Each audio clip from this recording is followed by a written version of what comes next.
You ask Tiger to calculate. This deals with linear inequalities with one unknown.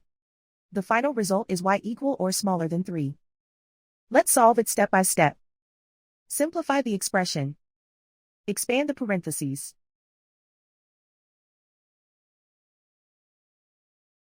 Simplify the arithmetic.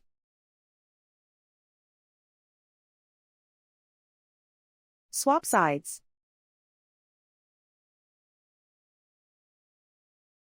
Group all constants on the right side of the inequality. Subtract 8 from both sides.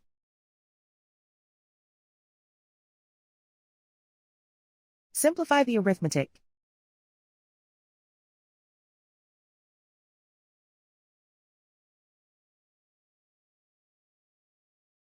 Isolate the y. Divide both sides by 4.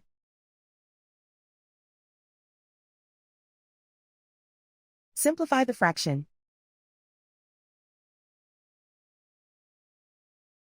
Find the greatest common factor of the numerator and denominator.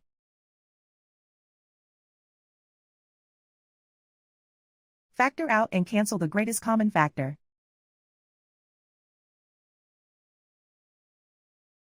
Plot the solution on a coordinate grid. And so the final result is y equal or smaller than 3.